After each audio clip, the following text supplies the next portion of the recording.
Assalamualaikum warahmatullahi wabarakatuh. Waalaikumsalam. Nama saya Mauli. Sebelumnya saya mau bertanya terkait menyikapi orang-orang yang mungkin ada di sekitar kita gitu, yang masuk ke dalam gerakan LGBT sendiri gitu. Menurut pendapat Ustaz sendiri gimana ya cara kita menyikapi mungkin ada di sekitar wilayah kita yang masuk ke dalam gerakan tersebut. Terus ada siapa? Ada siapa? Teman-teman kita yang masuk ke dalam. Bantu untuk doa dan yang mengarahkan dan kalau untuk apa tadi itu untuk mencegahnya, sedangkan untuk cara kita menyikapi orang-orang yang seperti itu harusnya seperti apa ya?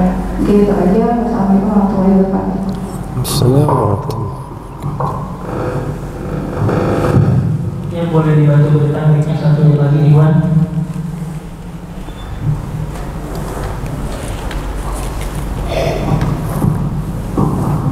Ya, assalamualaikum warahmatullahi wabarakatuh. Assalamualaikum warahmatullahi. Dengan Tok Ustaz dari Majlis Saiban, saya mau bertanya, jika dari dunia kemarin kita melihat ya beberapa negara Eropa menunjukkan jati dirinya mendukung LGBT secara terang-terangan. Ya. Sementara ada juga dari negara Afrika, Maroko, telah mulia anak terhadap ibunya. Nah, dengan saya seperti negara-negara yang menunjukkan jati dirinya ini kan terkenal lama kemampuan penguasaan teknologinya dan kemajuan pendidikan, bukan kemajuan pendidikan, kenal dengan universitasnya itu dia tidak berbayar kalau salah satunya di Jerman. Nah, itu bagaimana kita sebagai misalnya kalau ada itu kan menjadi tujuan salah satu tujuan belajar ya, itu apakah dengan mereka menunjukkan jati diri seperti itu, apakah sebaiknya kita hindari untuk ke sana? Tapi kalau kita hindari juga mereka juga penguasa di bidang teknologi, ya. Jadi apakah sebaiknya dihindari dan kita mencari sumber penguasa teknologi lain atau sebaiknya gimana? Tapi nanti begitu dari sana tiba-tiba negara itu diazab gitu, karena sudah jelas gitu preferensi.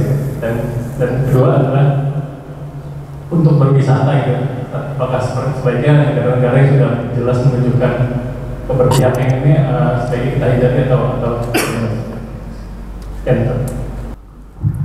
Kampus. Jadi pertanyaan pertama, bagaimana Milih kita teman. menyikapi ketika orang-orang di Sekitar. orang-orang sekitar kita yang LGBT atau terbuka dari gitu. Taib, bismillahirrahmanirrahim. Ini pertanyaan yang sangat bagus sekali. Sebetulnya inilah inti daripada acara kita.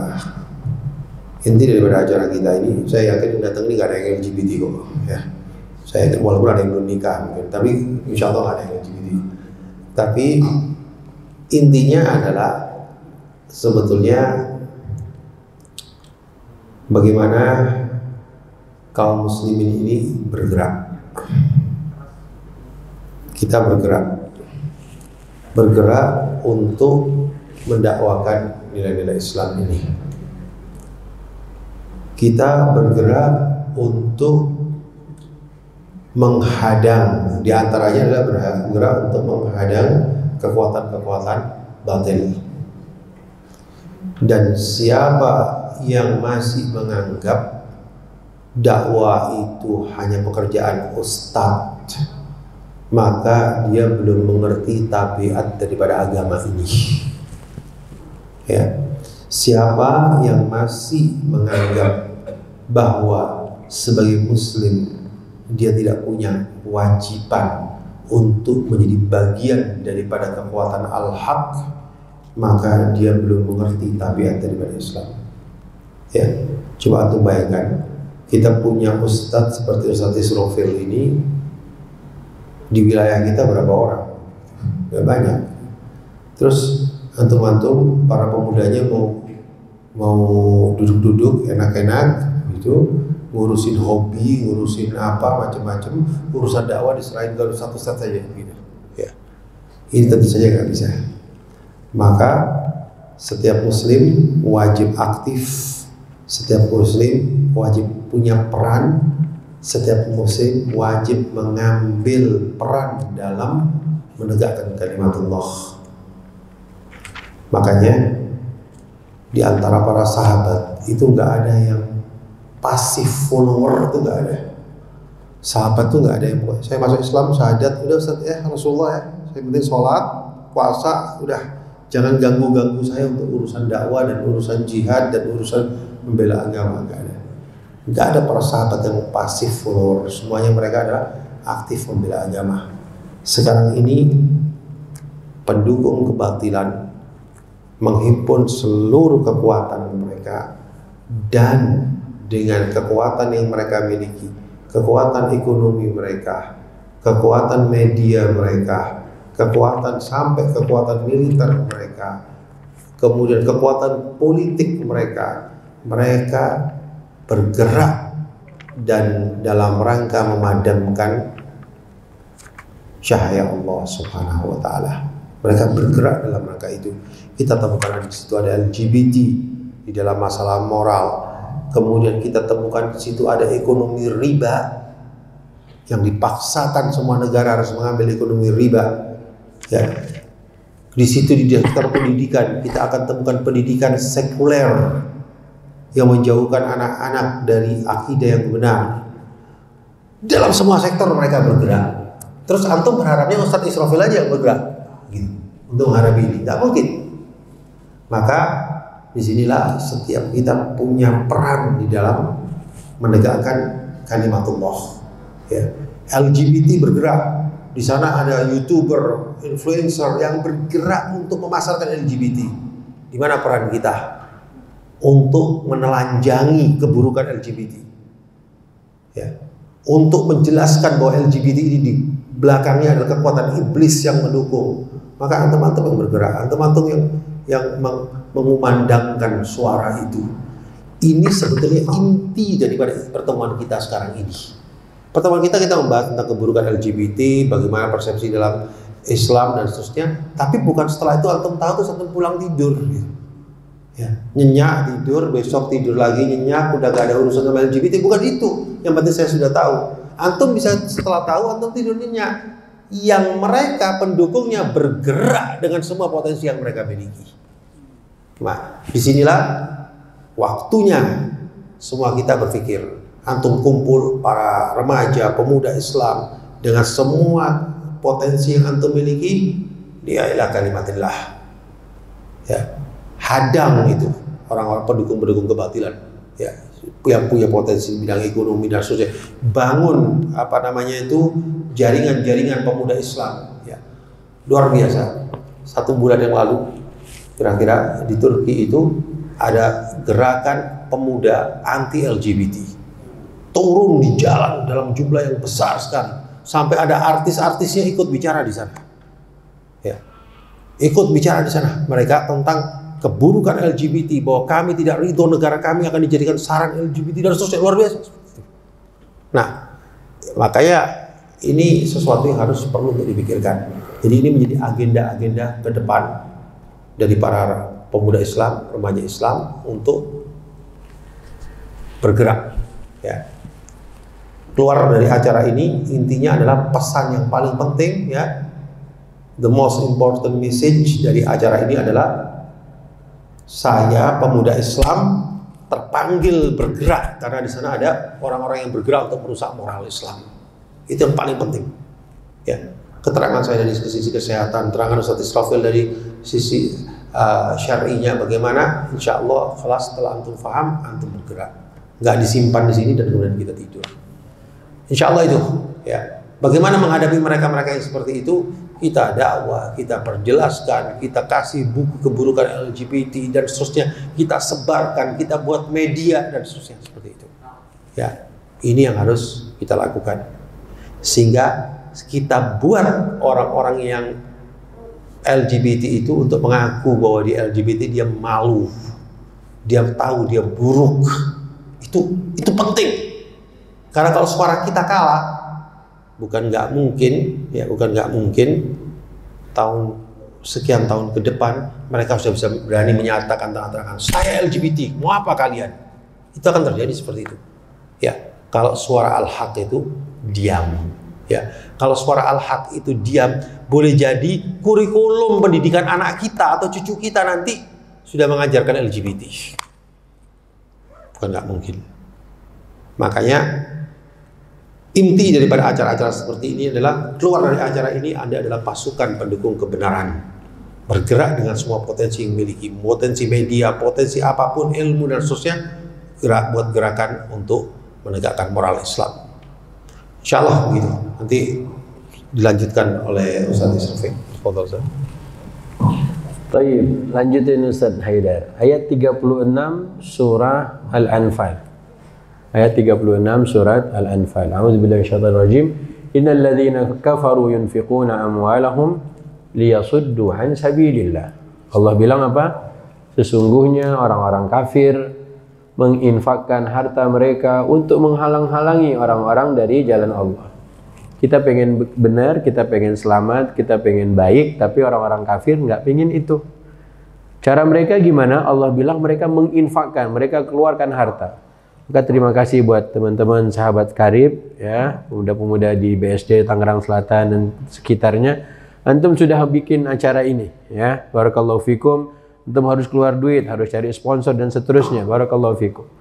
Ingat, orang-orang kafir untuk membelanjakan, mereka membelanjakan harta yang sangat banyak untuk mengkampanyekan LGBT. Berarti kita jangan kalah. Tadi seperti Ustaz Haidar bilang, sudah mulai gerakan di Turki, anak-anak mudanya keluar menyuarakan kebenaran, ya, seperti apa nanti silakan ditonton di medsos, sosial media. Gimana mereka? Mungkin kita akan mulai dari Tangerang Selatan. Karena tagline Tangerang Selatan itu apa? Satu? Religius terakhir kayaknya. Cerdas, terus modern, terus religius. Cerdas harus dipikirin gimana caranya. Makanya nanti tonton video yang dimaksud oleh Dr. Haidar. Ya, gimana pemuda-pemuda Turki. Yang kedua, modern, harus dengan cara yang terkini, jangan cara-cara yang ketinggalan zaman, mungkin nggak disukai caranya. Yang ketiga, religius. Berarti kita harus gunakan wahyu, gunakan Quran. Maka ketika Allah mengatakan orang-orang kafir itu menginfakkan hartanya untuk menghalangi manusia dari jalan Allah, kita juga mengeluarkan harta kita untuk menyuarakan kebenaran yang ada di dalam Al-Quran.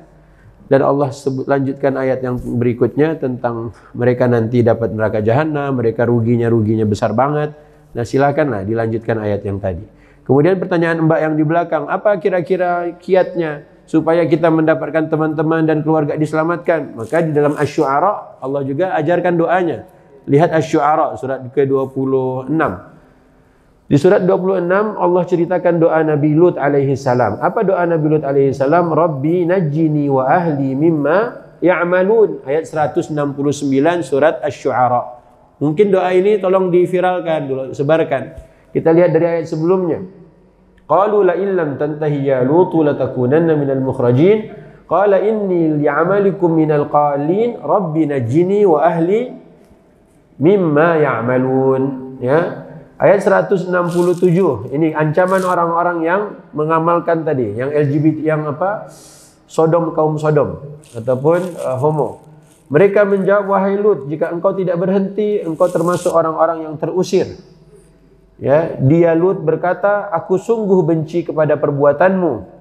Ayat 169-nya Nabi Lut berdoa, ya Tuhanku, selamatkanlah aku dan keluargaku dari perbuatan mereka, dari perbuatan yang mereka kerjakan. Jadi doanya itu sudah Allah abadikan di Quran, maka ajarkanlah anak-anaknya. Anak-anak muda hari ini tolong doa Nabi Lut ini tolong dihafalkan. Rabbi najjini wa ahli, dan keluargaku. Tapi Ustaz, bagaimana kalau saya belum punya keluarga? Maka menikahlah. Ya. Maka menikahlah, nanti antum punya anak, maka doa yang dibaca oleh keluarga Imran pun bagus. Inni a'udzu birrahmani minka, mana? U'idzuka wa dzurriyyataha minasyaitonir rajim. U'idzuha bika wa dzurriyyataha minasyaitonir rajim. Dan harus libatkan Allah. Jangan kita merasa sudah kuat, enggak. Karena apa? La haula wala quwata illa billah. Kita tuh enggak punya apa-apa, enggak kuat, enggak bisa ngapa-ngapain kalau tanpa Allah. Makanya jangan mengandalkan diri. Mengapa dari tadi doa melulu Pak Ustadz? Doa yang tadi di doa khatam Quran agar agama kita diperbaiki menjadi tameng kita. Karena doa itu senjatanya orang mukmin. Yang namanya senjata saat belum digunakan, saat sedang tidak perang, maka tolong dirawat senjatanya. Kalau nanti saat perang senjatanya nggak dirawat, khawatir macet, khawatir nggak bisa dipakai. Makanya mumpung lagi belum perang, maka doa itu sering-seringlah diulang-ulang. Karena nanti kalau udah berhadapan dengan benar-benar musuh, dengan kaum homo dan seterusnya, supaya doa itu berkesan, doa itu diijabah oleh Allah Subhanahu wa taala dan manfaat buat kita. Maka doa itu senjata. Maka sekali lagi keluarga Imran punya doanya, keluarga Ibrahim punya doanya, bahkan ini keluarga Lut punya doanya. Ternyata di antara yang ikut andil adalah istrinya, walaupun istrinya tidak ikut-ikutan. Ya, dia hanya membantu orang-orang itu mengatakan kalau di rumahnya ada tamu-tamu cowok ganteng-ganteng. Itu aja. Makanya disitulah pengkhianatan si istrinya Nabi Lut, dan mereka diazab oleh Allah di waktu sahur. Ya, di waktu subuh, alaisa subuhu biqarib. Tapi kalau kita baca cerita Ibrahim waktu itu, yujadiluna fi qaumi Lut, Nabi Ibrahim enggak tega juga kalau kaum Nabi Lut itu dihampisin. Tapi qadarullah, Allah sudah tetapkan. Apa yang terjadi? Kata Allah, ja'alna 'aliyaha safilaha wa amtarna 'alaihim hijaratan min sijil. Kaum itu yang tadinya karena harusnya cowok sama cewek, laki sama perempuan, tapi mereka malah laki sama laki. Mereka udah memutarbalikkan fitrah. Akhirnya bumi mereka pun Allah terbalikkan. Yang di atas menjadi di bawah, yang di bawah menjadi di atas. Dan itulah kisah-kisah Quran. Maka sekali lagi tolong doanya. Udah dapat belum tadi doa yang di khatmul Quran tuh? Allahumma aslih li dini alladhi huwa isbatu amri wa aslih li akhirati atau dunya ya allati fiha ma'ashi wa aslih li akhirati allati fiha ilaiha ma'adi dan seterusnya. Itu doa perbaiki agama. Butuh agama, bagaimana caranya? Dengerin khutbah Jumat tadi. Jadi khutbah Jumat apa isi di antara khutbah terakhir? Wa yanha 'anil fahsya'i wal munkari wal baghi. Dan Allah melarang kalian berbuat keji. Jangan ada yang berbuat keji. Maka tolong dijabarkan perbuatan keji, berzina, pacaran, apalagi homo, LGBT itu semuanya masuk kategori fahisyah. Kalau mungkar, makan harta anak yatim, korupsi, mencuri itu mungkar. Dibedakan sama Allah. Dan apa amalan yang bisa mencegah semuanya? Innas salata tanha 'anil fahsya'i wal munkar. Maka salat itu dapat mencegah semuanya. Ustaz, bagaimana salat padahal tadi Ustaz bilang di pesantren ada? Ya tadi karena salatnya mungkin dia belum serius atau mungkin belum, ya itulah proses. Ya, semoga yang pernah tadi dijahatin sama kakak kelasnya, dipegang-pegang sama kakak kelasnya, kemudian KKS dan seterusnya, semoga Allah bantu untuk keluar dari lingkaran itu, circle tadi. Maka doanya tadi surat Asy-Syu'ara ayat berapa kakak? Asy-Syu'ara ayat berapa tadi? Yang bisa jawab boleh pulang. Ahlan, boleh pulang kak. Bener ya? Itu doanya sederhana kan? Coba yang ikhwan, doanya apa tadi? Bahasa Arabnya Rabbi. Rabbi nikah. Rabbi apa? Boleh nyontek, boleh nyontek. Buka Al-Qur'annya. Surat Asy-Syu'ara 169. Silakan. Rabbi najini terus wa ahli mimma ya'malun. Selamatkanlah aku dan keluargaku dari apa mereka perbuatan yang mereka perbuat itu. Jangan sampai. Doanya sederhana, tapi kapan mau kita panjatkan pada Allah? Oke, penutup ya, penutup. Di mana letak pengaruh syaitan dalam urusan yang kayak begini-begini nih? Coba kita buka surat An-Nahl, buka surat 16 ayat 90. Ya, ayat 99 atau ayat 100. Kalau nggak salah 99 ya. Coba buka yang silahkan tolong dibacakan. Yang innahu laisa lahu sultanun 'alal ladzina amanu wa 'ala rabbihim yatawakkalun. Itu ayat berapa? 99 atau 100? 99. Silahkan. Innahu laisa lahu sultanun 'alal ladzina amanu wa 'ala rabbihim yatawakkalun. Terjemahnya? Sungguh setan itu tidak akan berpengaruh terhadap orang yang beriman dan bertawakal kepada Tuhan. Jadi sebenarnya setan itu nggak bisa mempengaruhi kalian. Setan bisa nggak ngebuka resleting cowok? Bisa. Resleting ente dibuka sama setan? Bisa. Jilbab adik-adik yang kakak-kakak, bisa nggak dibikin terbang sama setan? Jilbabnya? Ya bisa. Jadi Allah bilang innahu laisa lahu sultanun. Sesungguhnya syaitan itu tidak bisa mempengaruhi dua. Satu, orang yang beriman, yang benar-benar percaya, yakin sama Allah. Yang kedua, yang menyerahkan seluruh urusannya pada Allah. Makanya tadi doa itu kita libatkan Allah dalam urusan kita. Kita ini lemah, kita ini nggak kuat. Tapi walaupun kita nggak kuat, tapi bersama Allah kita jadi kuat. La haula wala quwata illa billah. Makanya tadi orang yang tadi kekurangan kasih sayang, yang kosong, yang bla bla bla itu, mereka nggak punya Tuhan. Nah, itulah yang harus kita isi. Makanya adik-adik, anak-anak muda kalian, ingat, syaitan tidak bisa berpengaruh pada kalian. Gak bisa dia. Sekiranya kita beriman, dan kedua apa? Tawakal. Kalau kita bisa dipengaruhi syaitan, berarti perhatikan iman kita. Ya, mungkin jangan-jangan iman kita lagi turun nih. Makanya jangan sampai kita didominasi oleh sifat syaitani. Jangan. Ya, nanti apalagi Ramadan. Ustaz, katanya Ramadan setan dibelenggu, Ustaz. Kok setannya masih ada aja, Ustaz? Bukan setannya masih ada, entenya yang setan. Ya, masalahnya kan di situ. Karena Allah udah jauh hari bilangin apa? Syaitan tidak bisa berpengaruh pada orang-orang yang beriman dan juga pada orang-orang yang bertawakal, yang menyerahkan urusannya pada Allah. Yuk, Allah harus terus kita bersamai. Ma'iyatullah. Kalau kita udah bersama Allah, mau nakal-nakal, ingat tuh, tidak boleh. Ya, pengen melakukan amalan kaum Nabi Lut, ingat tadi. Allah ingetin, Nabi udah ingetin. Maka agama sangat mempengaruhi kita. Maka sering-seringlah hadir di majlis-majlis ilmu. Kemudian sering-seringlah mentadaburi Quran. Tadi tolong diingat An-Nahl 90. Yang wayanha anil fahsyai wal munkari wal baghi. Kalau yang inna salata tanha, itu yang Al-Ankabut. Dan masih banyak ayat-ayat yang lain, insya Allah. Maka doanya tadi apa, teman-teman? Rabbi najjini wa ahli mimma ya'malun. Bukan mimma ya'lamun, mimma ya'malun. Siapa yang sudah hafal lagi? Nanti dapat door prize. Dapat gua, kahfi. Apa? Siapa lagi selain yang peci putih? Rabbi.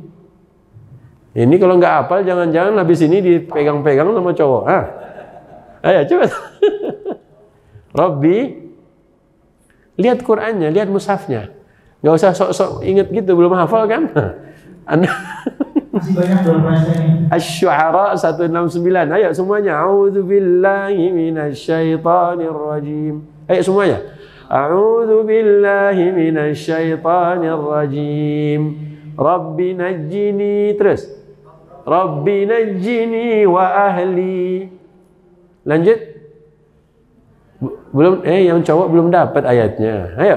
Rabbi najjini, ayo semuanya. Rabbi najjini wa ahli mimma ya'malun. Tidak berbuat, tidak bersuara. Udah ngantuk ya? Nah, pulanglah. Nah, tayyib, barakallahu fikum. Ya, Israfil nggak bisa berikan banyak. Hanya beberapa hal, yang poin-poin inti aja. Tolong jaga aurat, waktu-waktu aurat di An-Nur. Kemudian perintah Nabi untuk dipisahkan di usia 10 tahun. Perintah Allah yang belum balik udah diajar. Perintah Allah dalam An-Nur supaya kita tundukkan pandangan. Dan begitulah yang bisa diatur oleh agama. Karena mau nggak mau kita punya, karena bumi ini semuanya bisa tempatin. Ya, orang kafir aja masih diizinkan menempati bumi, tapi kita harus belajar agama. Tadi, infakkan harta kita untuk agama ini bisa tersebar. Kalau ada masakan yang enak di warung sebelah, kita akan endorse ke orang-orang lain. Kamu mau nggak makanan enak? Yuk, di kita kopinya enak. Lihat, padahal nggak disuruh untuk endorse kita kopinya. Tapi gara-gara enak, antum endorse. Nah sekarang tunjukkan, Quran itu asyik. Doa-doa yang diajarkan keren. Sekarang dimention ke teman-teman doanya tadi. Di-endorse ke yang lain kalau kita punya cara untuk supaya terjaga. Maka la haula wa la quwata illa billah. Syaitan bisa pengaruhin kita enggak? Enggak, kalau kita mukmin, kita yakin sama Allah. Yang kedua, Kalau kita serahkan urusan kita pada siapa? Makanya doa-doa itu adalah kita melibatkan Allah. Kalau sampai berpengaruh godaan gangguan syaitan, maka ayat 100-nya terjadi pada kita. Apa itu? Hanya orang-orang yang menyekutukan Allah atau yang menjadikan syaitan sebagai pemimpinnya. Nah, dia yang akan bisa terpengaruh oleh godaan syaitan. Wallahu a'lam bishawab.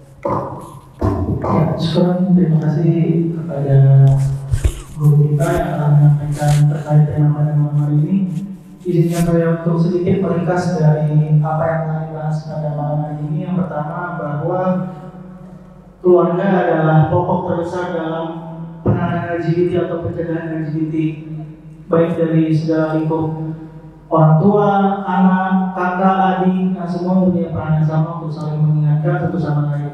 Lalu yang kedua adalah LGBT suatu program besar yang telah diprogram secara struktur. Jadi bukan hal yang wajar gitu, tapi dia sudah ada sejak dahulu dan telah di backup oleh orang-orang di belakang sana. Maka dari itu pesannya kita selaku umat muslim bahwa dakwah ini bukan hanya dikhususkan kepada para ustadz atau para orang-orang yang kita anggap mempunyai ilmu lebih, tapi kita ketika sudah mempunyai pengetahuan, meskipun itu hanya sedikit, tapi sudah bisa kita sampaikan. Kenapa tidak kita sampaikan kepada orang-orang sekitar kita, dan semoga kita bisa istiqomah dalam berdakwah di jalan Allah Subhanahu wa Ta'ala. Mungkin itu aja dari saya selaku moderator. Mohon maaf jika ada banyak salah kata. Semoga kita bisa berjumpa lagi di agenda-agenda selanjutnya. Dan jangan lupa nanti malam juga masih ada agenda lanjutan. Maghrib dan besok juga masih ada kajian yang masih bagian dari rangkaian agenda Muslim Fest. Kurang lebihnya mohon maaf. Subhanallahumma wa bihamdika asyhadu an la ilaha illa anta astaghfiruka wa atubu ilaik. Assalamualaikum warahmatullahi wabarakatuh. Waalaikumsalam warahmatullahi wabarakatuh.